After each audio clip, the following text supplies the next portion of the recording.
Call this meeting of the Water and Sewer Authority of Cabarrus County to order. We'll start with some unfinished business. There are minutes in your packet. Do I have a motion to approve? Second. A motion and a second. Do we have anybody online? Any discussion to that motion? All in favor, say aye. Aye. Any opposed? Motion carries. We will move to new business. First item is a request for approval of the full GMP number 3 for the treatment plant expansion. Von Cannon. Thank you, members of the board.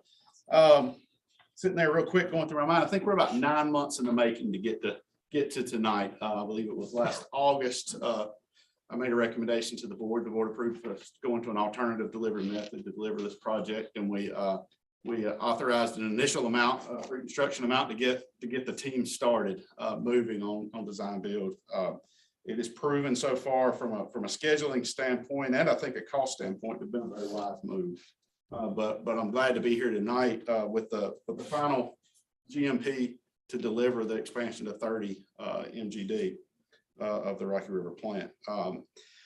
As I said last time, we had got a draft GMP 3 before last month's meeting that we were going through with the team, looking at some value engineering options, working through some stuff with Charlotte Water to kind of finalize the GMP to move toward obtaining the financing. We have completed all of that. I will note there was well over $1 million worth of value engineering options that we were able to do.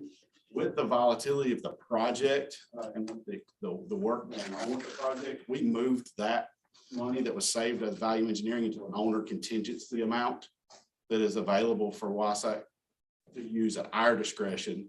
The WSACC discretion should something come up that we want to add a valve, or we want to have this paved, or we want this graded differently, or we want to add a stairwell somewhere, or something comes up that we have that option to do that as we move forward.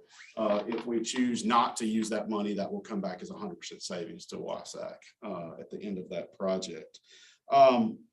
Last month, the board did approve an interim GMP 3 amount to get some work started with the aeration basin and some more materials ordered.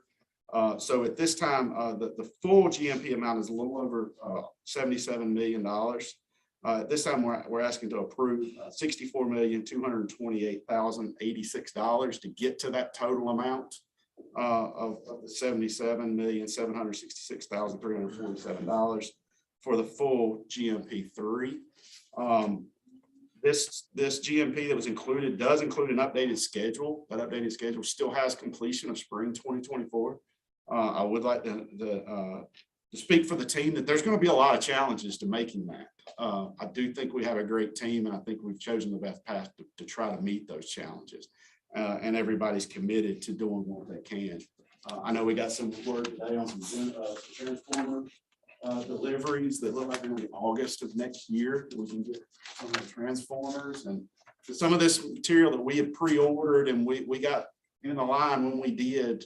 We better be glad we did that, or our schedule would be even more compromised. The scare is always what's out there that we don't know is going to be delayed. What's out there that they say they're going to deliver in 40 weeks that they don't deliver in 40 weeks. You know, those are all the things that scare us from a scheduling standpoint.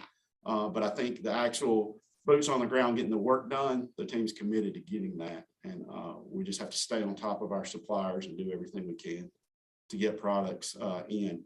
With the approval of this amount, this will authorize the full delivery of this project. We do have members from Crowder here. If you have any questions for them about schedule, materials, the project, how it's going so far, now's a great time to ask them. If not, or any questions you have for me. Yeah, do you have the total project on handy? It's like 105 million. Yes. A little over 105 million. Is the total cost. That's not the total WSACC cost. That is the total cost. Charlotte Water paying about 38 million.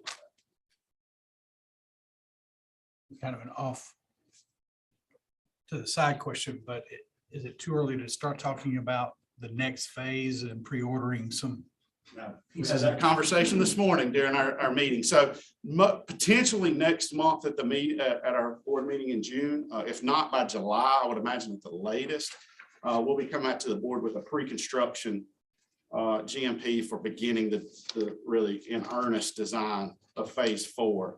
That will, I would imagine them working towards a 30% or so design over a course of a couple months. Then we would be looking this fall, I think, that maybe this fall, winter to be a pre-purchase type GMP to get some items ordered. That was discussed this morning. There is still no desire to wait till we finished phase 3 to start phase 4. That is clearly understood by the team. And so you will see, you won't stop hearing the word GMP. We'll put it that way. We're going to keep right on rolling. You might want to mention the thickeners that were included in this were really for the other, for phase 4. The thickeners. Correct. So there is part of this work that is authorized in GMP 3 that is not required to be completed for the plant to be certified as a 30 MGD plant. Originally, with the design, it was they thought that the thickeners, the 2 new thickeners, were going to be needed for the expansion to 30. That later proved out through calculations that we didn't have to have them for 30. So the authorization to construct all the documentation for the expansion to 30 with the state does not include those gravity thickeners. The money to build those gravity thickeners is in GMP 3. We're going to go ahead and build those gravity thickeners. They're going to kind of straddle the expansions, I guess you would say. But they don't have to be completed for us to be certified as a 30 MGD plant. But if we can get that big chunk of work out of the way, then that's done for phase 4, because it will have to be completed for phase 4. Chad, you mentioned that it was going to be tight to get to that number. Do we have a feel for what the most sensitive part of that process that could be the part that would make it the most unlikely to be able to hit that date? Or I guess I'm saying, is there a particular set of equipment? Is there a particular work in the process that would be the thing that worries you the most? Right. I think Chad said it best. You know, we don't know what we don't know right now. You know, the marketplace is unlike anything I've seen in my 25 years in business. You know, we're writing orders and they're telling us you're going to get stuff in 30 weeks. And then the next month you get an update and it's 38. And then the next month you get an update and it's 46. You know, what we learned today was the transformers. I think there's 17 transformers on the medium voltage transformers on the generator expansion project. When we wrote the order, they were supposed to be here like 20, 26, 28 weeks. And now it's like 70. You know, I don't know how to mitigate that risk other than write orders. You know, we will go out. The team is working now to go out and find alternatives. They're kind of taking a 2-pronged approach. So we're looking at alternative ways to build it. Typically, you would not pull any wire, for instance, until you set those transformers. We're going to figure out how to do it differently. We're also going to go back out to the market and see if we can find another supplier that says they can get it sooner. It's probably going to cost us some money, but at least then we'll have a decision to make. I had those same discussions with suppliers this morning in my office, in my other office, doing the same thing on much smaller pieces and parts and prices. Right. But it's the same issue that we're talking, whether it's 60 million or whether it's $1 million worth of work. I do think the team's done a really good job of trying to come up with alternative solutions. You know, the first challenge we had from a schedule standpoint was the underslab pipe on the aeration basins. And it's crazy to me. We used to drive down the road to Ferguson and pick up 12-inch fittings. And now they're 40 weeks, you know, so we've gone to a material change, come up with a different solution so we can meet the schedule and get the project moving. Yeah. So, but we're committed to doing everything we can to meet the dates. But I think Chad said it well. There's going to be challenges and there's stuff we don't know today that's going to change. Thank you. Other questions? All right, hearing none. We have a GMP number 3 in the amount of $64,228,086. So moved, Mr. Chairman. Motion to approve this GMP in a second. Any discussion? All in favor, say aye. Aye. Opposed? Motion carries. All right, we have budget project ordinance, Michael, for this. Attached is a project ordinance that moves money and expenses around a lot. Basically, we're recognizing our final negotiated amount with Charlotte Water, $38,985,223. We had started out 2 months ago with about 31 million, and we hammered it out to about that 30, almost 39 million. That and the project coming in at budget, we had our original estimated budget that we were working with, freed up some system development fees that I had included in here. So as part of this amendment, I want to move that $8,033,000 over to our other project, the Little Cottle Creek. That will if it comes in on budget when we bid that one, it would allow us not to go out for bonds on that project, which we had initially planned to do in the fall. So I'm asking for the amendment to recognize $65,790,000 of revenue bonds, the transfer of the system development fees, and the total cost of the GMP3 in this amendment. How does Charlotte Water pay? Like, how will that They happen? pay us on a reimbursement basis as we pay, we submit through their e-builder. We're really acting like their accounts payable because we have to enter in invoices for So them. they're just paying along the way and that's right. So they reimburse us, we spend. Like dealing with the state. The fixed charges in this current budget to the jurisdictions, does that reflect these numbers or a portion of these numbers? They are in the budget, in the debt service portion of the budget and the fixed charges. We have the final debt service since we issued less debt than we anticipated. We originally estimated about 77 million, and we estimated about 65 with lower rates. And there's about 700,000 extra in debt service that's budgeted right now, but we have budgeted the full You'll be amount. billing the jurisdictions different numbers. Well, we Based have on this, adopted or the we- budget sent out, so I assume we would just go ahead and collect it and either apply it to next year's or we could modify it. We'd have to change our budget and change the It billing. won't get any cheaper. I mean, I'll pay for it sometimes. Right. Any other questions about this project ordinance amendment?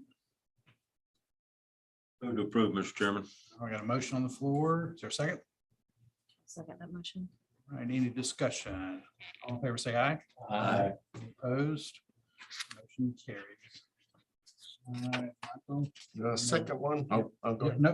is for the Lower Cottle Creek parallel interceptor. It just recognizes transferring that $8,033,550 of system development fees over to this expansion project, which is a valid use of these funds. Any questions about this?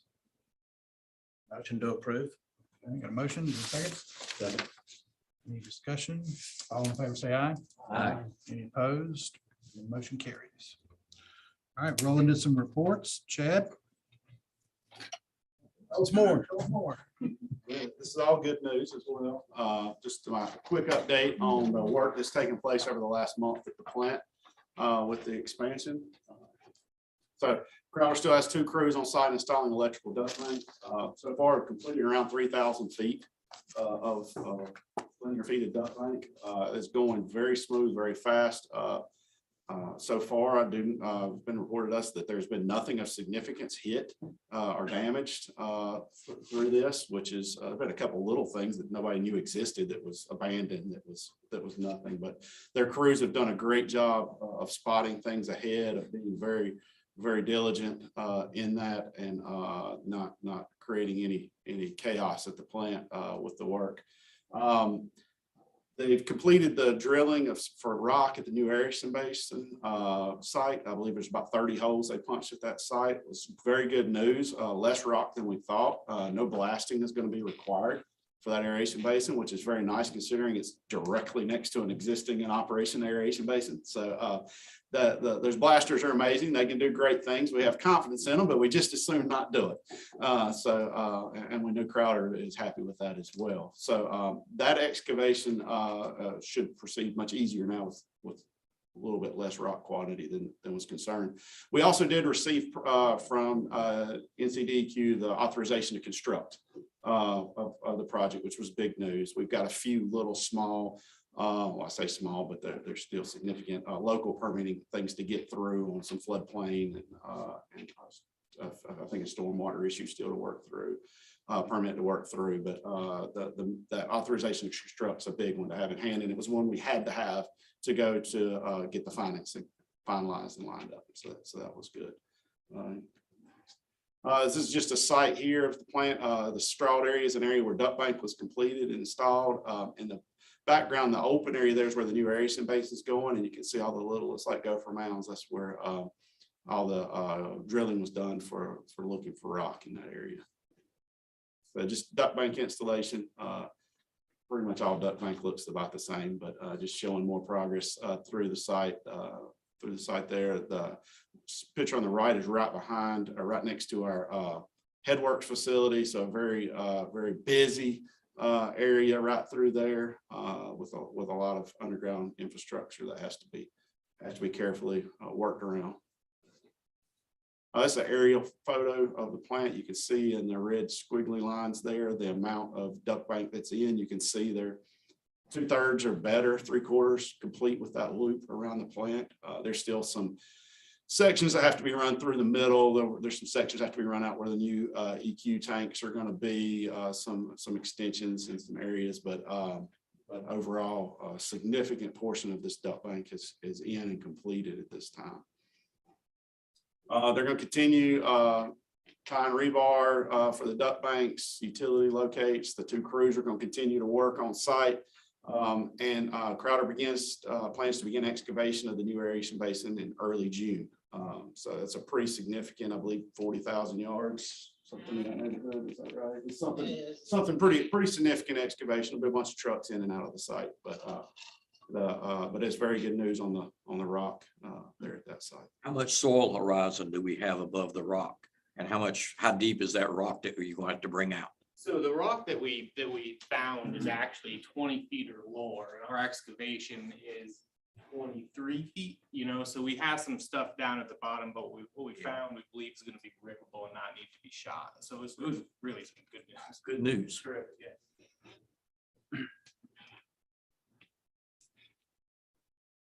Next. So any questions? We said you got the Crowder team here if you got any questions, but we're going to start seeing it. It's been there's work going on. You can tell when you're down there, but it's going to get much more hectic down there over the coming months for sure. So will there be another aeration basin for phase 4? No, this will be the only aeration basin being built. So this will take basically right now we have 6 aeration basins. We have nine. So we're adding 3 more. So we're adding 25% basically more. The existing 9 will be all upfitted to operate off of blowers during phase 4. We are adding some tankage at the front end of those existing basins, but not entirely new aeration basins. Correct. We have this, somebody can see it, but this is the aeration basin we'll be adding is in orange here. These are the ones that will be upfitted in phase 4. Any other questions? All right, thank you. Thank you, Chad. All right, Michael, you're gonna I'm gonna try not to bore y'all to tears, but pull some data, huh?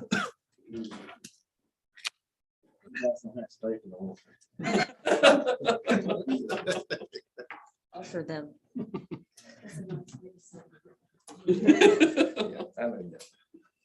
what I'm gonna try to do is show you how our thinking was in the past and where we're going now. Right now, the blue line is our actual capacity, our actual flow. The red line at the top is at 26.5, and that is our actual capacity at the plant. The blue line is the actual flow. The gray line is the flow plus what we've allocated out. And the dotted line is a linear trend line.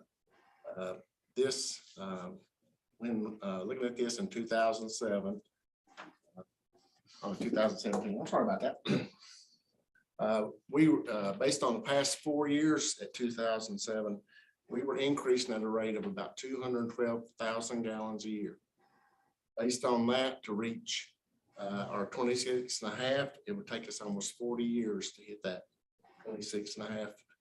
If you look at the gray line, which is another 223,000 gallons a year, it would have taken us about 18 years to reach our capacity.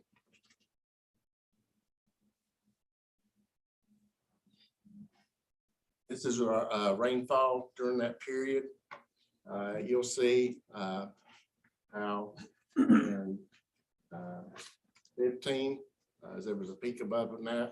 The blue line is our average rainfall, and the orange line or gold line is the actual rainfall. You'll see the peaks and the dips, and if I go back, the original one, you can see these slight dips and peaks follow the rainfall during those periods. Okay, 2018, you'll see the huge increase in flow and in commitment. The actual flow increased by 3 million gallons that year. That's the equivalent of the past, the 4-year average of 14 years worth of flow in 1 year. Allocated and not connected flows increased by an additional 200,000 during that year. Drop down to the rainfall during that year. You can see we went from this wet year before, it's extremely wet year, 49%, almost 50% higher than normal, which pushed our flows up during that year. 2019, you'll see a slight decrease in flows. Drop down about 159,000 gallons per day. Again, here's the rainfall. We saw it modify, but the flows remained high because we had a couple of years of high above average rainfall and the groundwater levels had increased. And again, now we go to 2020. The rainfall, our flows peaked again, and this is when we were really panicking on our capacity. Our actual flow hit 21.97 for calendar year 2020. Again, we had 4 years of above normal rain and 2 years of significant rainfall above average. So rainfall has been our main driver of capacity during the past 2 years.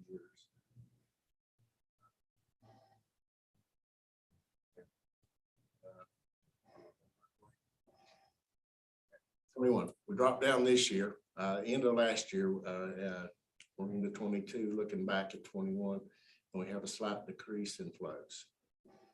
Again, if we go to rainfall, we drop down below normal, but we've had 4 or 5 years of average rainfall.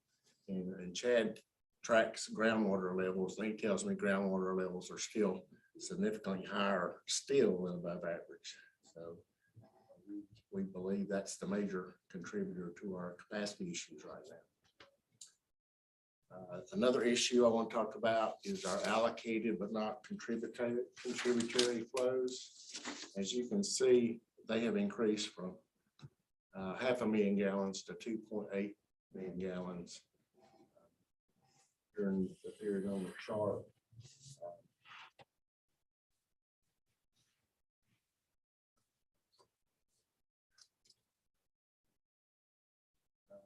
That represents 9,529 3-bedroom homes right here. That is with about 1,400 connections that we normally have in a year. That's the equivalent of 6.8 years of capacity that's allocated but not built.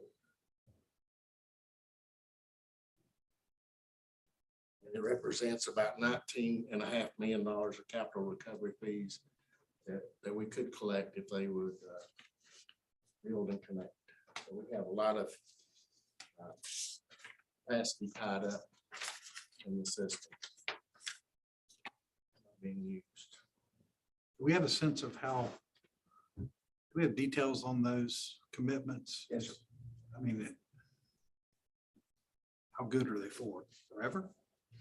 The way a commitment works, once you receive your commitment, you have 2 years to install your water and sewer infrastructure within your project. So essentially to begin your project. That doesn't mean clearing and grubbing. That means you have to install your sewer, water and sewer infrastructure. Once you've installed your water and sewer infrastructure and it's 100 homes and it takes you 15 years to build them, there's nothing we can do with So that. do we have a sense of how many of those 10,000 out there are past the 2 years or close to the 2 years or anything like that? Do we- So when we started last year, really digging into all this information with the jurisdictions, there was identified a handful of projects kind of across the county that were at or near or past that 2-year number. The majority of those were very small projects, maybe 7 homes somewhere and they had never started, or, smaller projects. There are also several of those projects that were very close to starting that had to go through and kind of get their recertify, I guess you would say, go through the process again. Those were a couple in several different jurisdictions that had to go through that once they were identified, because it was identified, yes, these are going to be built. They're just taking forever. But that is not a current widespread project. It's just a fact that I think a lot of these larger, I say larger, but I mean, 100+ home subdivisions are just taking forever to build out. It sounds like then we're within the next 12 months or less, we're going to have a lot of new flow, or we're going to have a lot of new capacity. I mean, right? Unless they just don't build the homes. I mean, if they don't start, some of these don't ultimately start, then that's Correct. capacity we can conceivably recapture. Correct, if they have not put their water and sewer infrastructure. Tracking it, do we have a, Yes. Do we have the same agreement with Charlotte Water for the piece that they have capacity? Are they providing us the same kind of numbers and doing and having the same rules that if you don't start within 2 years, you lose your opportunity? Correct. That is correct. I think we had a project or two over there, didn't we? Right, Yeah, right. that was Each member jurisdiction and Charlotte Water had a few that were in that category. Okay. you get the sense you don't think that's going to play out, that all these are ultimately going to, for the 2 years, they're. They know it. years are up. They know it, and they'll go out and get some infrastructure installed or whatever else when they're getting close to that time period and kind of. So that was gonna be my question, because you indicated that once the water and sewer infrastructure was in place, it's at that point considered tributary. No, not until the house is built, complete, and. So are there situations where that's the case, where they have the infrastructure in place and they're not contributing any flow? Correct. That's all of that? That's a big chunk of it, a significant chunk of it.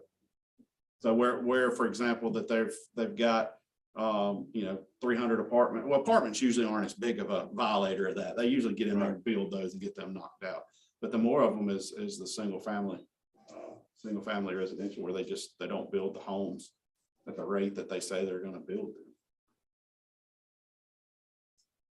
There's no cap that after 5 years passes, if you have the infrastructure, you have the capacity. There's no, Permanent. it's permanent. Sounds like. That's right. Is that a true statement? Our attorney can probably explain, but there's probably some. Great question. Reason? Right earned once you put in infrastructure. Yeah, there's just once you put that in, I don't think there's there's some, I'm sure, but it's not, a lot of it's just the natural course. I don't think people would put it in just to take it for like 10 years, but I think people do put it in when they get close to that 2 years to buy themselves some time so that they're still kind of grandfathered in. And what we've seen with these majority of these subdivisions, 30, 40, 50, 60 homes a year is about what gets built. The developer wants to say, I want to build 150, I want to build 200. They'll say that all day long. but the majority of them are building much less than that. And so when they pull a subdivision that's 250 homes, they get their flow acceptance, and then it's 18 months until they get their infrastructure in and get going. Then they're building 50 homes a year. Well, I mean, that's almost 7 years from when they got their flow acceptance until they're completed with that subdivision. Now, there's some examples out there where they get on it and they knock it out and it's done quick, obviously, but there's a lot of examples of ones that just take a long period of time. And what we've seen is almost every year for the last 5-6 years is every year there's more flow acceptance every year than there was the year before. It's just been ramping up, but we're not seeing system development fees go up.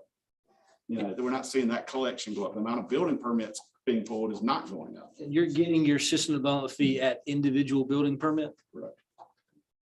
So that makes our case stronger back to DEQ when we were asking for that lower number to go even lower than what they've offered us so far, is because this process is so long that we're never going to get to a place that we're going to be literally out of capacity.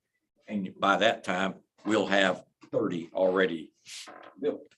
Well, I think it strengthens your argument of wanting to be able to permit beyond 26.5 while you're in construction and you're funded. And because you're saying we're going to be done in 2 years, they can't get it built in 2 years. So what does it hurt to give them permission to start building? Because it's not going to happen when in fact, a huge chunk of it's going to be 5 years, 4 years, 6 years till it comes online. If that begs the question for you, you said you have something like twice the requests that you do capacity available. And you've asked people to give you a schedule, and I can tell you from going back to the attic public facilities and school construction, they were always unrealistic with that schedule. They always said, well, we're going to build 1,000 homes next year. And next year they hadn't even started. So are they giving you realistic schedules now? Well, I mean, part of our policy is phasing residential, which again, is good in the short term, but that's more of this problem, right? We're pushing out that, I mean, we're intentionally now stretching things out in order to get things moving today, but that curve's going to start to go up because we made those decisions. But so I think pretty much all residential is being phased 50 lots per year. You phase it, or are you allocating it? We are, that's the maximum we will out. So they'll approve it by project. Say again? Are you allocating the other phases officially? Yes, 2024. yes. On our sheet, we're accounting for that to the end of the project. Bubble. We are, but there's a caveat to all that. We can't allocate what we don't have. So Exactly. our agreements with these developers it's allocated, but it's subject to availability. And everybody's going to live with that. If somebody says that construction is going to stop in Cabarrus County, the argument is that we got 6 years worth of houses approved that can be built right now. So even if you didn't approve another house for 6 years, they could keep building. And part of that negative publicity was a development in Mecklenburg, and they pulled back on some of their allocations, which I think is what really created that concern. And admittedly, we know why they pulled back, because they probably had over allocated. Well, and it's good that these things get built, because every home that gets built goes from 80 gallons to 40 or some number. Yep. No, We it's get all these built in a couple of years, we have loads of These are capacity. the ones that really hurt. Yeah. These are killing us. That's why I keep pushing, can we either hold it to task or Yeah. build the, The revenue off the. Or give it back. that's right. Build it or give it back. If we can get to that point Or give 'em a- legally, then that's what we should do. But as I was saying, doesn't that go to the argument that we asked for the other 5% like they got in Lincoln County? And doesn't that make that argument even stronger for us to be able to give them these details to show that there is no issue with them wiggling another 5% of capacity for us? Correct. So I actually did finally find someone that was on staff at Lincoln County during their expansion. That was quite the adventure to find someone. They've had a lot of turnover. They did not ever actually receive that 5%. They had stopped and held their capacity at 90% during that. So they had enough capacity to continue during their expansion. They had explored that and there was in his words, they didn't have the staff to jump through the hurdles that was going to be required by DEQ, Dinger at that time, but DEQ to get that authorization above that. I'm not saying that's not something we should continue to explore. And I know Senator Newton had a meeting Wednesday morning with the Secretary of DEQ, and that was going to be one of their discussion items during that on our part. So that is something I think we should continue to explore. Another item that we were told during a meeting last month with DEQ that was arranged by Senator Newton was that with an authorization to construct, that we do have the ability, we would have to figure out with the Mooresville Office of DEQ to actually write and allocate flow and issue flow acceptances through the 30 MGD, with the caveat on that flow acceptance that it can't be built and brought online until the expansion is complete. Okay, so how you document that, how you administer that, and how Mooresville wants to see that, I don't know. We need to work that out with Mooresville, but that does allow the ability to potentially begin to issue true actual from WSACC and from Concord flow acceptances, or from Harrisburg or whoever, beyond the 26.5 to the 30. We would just have to be able to document, certify, and guarantee that that would not be built before the 30 is online and certified. And that becomes, The infrastructure wouldn't be built or the house wouldn't be built. the house wouldn't be built. Okay, but if it takes 6 months to a year to get the infrastructure in, Yeah. it still gives us more cushion Correct, to head toward 30. correct. So we're continuing to explore every tool we can to get the handcuffs off. Yeah, and we ought to continue to give Senator Newton all of those tools so that he sees what we see in the process. Correct. All right, Mike, you Got some more concerns I have. There's a slide of the 5/8 inch, which are residential connections for the last 4 years. We're starting to see, say it, but a slightly lower trend in connections. Last month, we had 77 connections. You see, we typically have 120 connections in a month. A little more historical information. This is the lowest point we had back in 2008, which was 17 connections. And you can see the trend of connections here. You can see there seems to be a downward trend. And then I'm going to bring it from the first day we had system development capital recovery fees. It started in 99. You can see the 2008 recession and then the recovery. Possibly a trend going back down, which we hate given the amount of allocated but not connected we have outstanding right now. If we get any kind of recession, will slow us down on connecting. So that's a little bit of a mystery.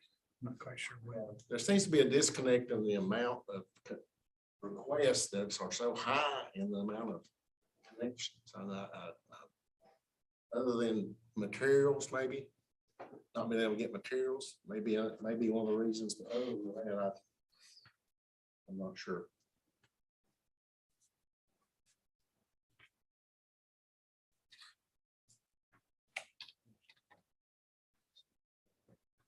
Any questions for?